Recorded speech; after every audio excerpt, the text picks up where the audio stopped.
Bonjour à tous. Petite histoire intitulée « Les lumières contre l'ombre ». Chapitre 3 – Les alliés.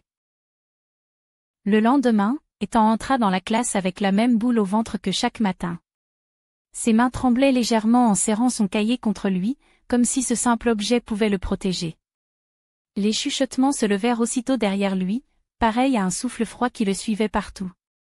Les rires s'élevaient, étouffés mais cruels, et même s'il ne prononçait pas son prénom, Ethan savait qu'il parlait de lui.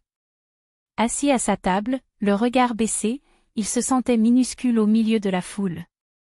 Mais au fond de lui, quelque chose avait changé depuis ce regard de Lina la veille, une pensée fragile, qu'il n'était peut-être plus complètement invisible.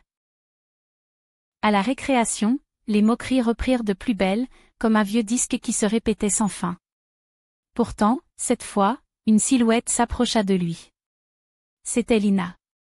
Elle ne se contenta pas de le regarder comme elle l'avait fait auparavant. Lentement, elle posa sa main sur son épaule. Son geste était simple, mais dans ce monde bruyant et hostile, il résonna comme une déclaration. « Tu sais, si tu veux, tu peux rester près de moi, » murmura-t-elle d'une voix douce. Ethan sentit sa gorge se serrer, incapable de répondre. Ses pas, presque malgré lui, le rapprochèrent d'elle. Les rires continuaient d'éclater autour d'eux, mais pour la première fois, ils perdaient un peu de leur force. Les jours qui suivirent, quelque chose d'inattendu se produisit. À la cantine, alors qu'il s'asseyait timidement à une table, un autre élève vint se placer près de lui. C'était Thomas, un garçon de sa classe. Il ne dit rien au début, il s'assit seulement, posant son plateau à côté du sien. Ce geste anodin paraissait presque extraordinaire pour Ethan.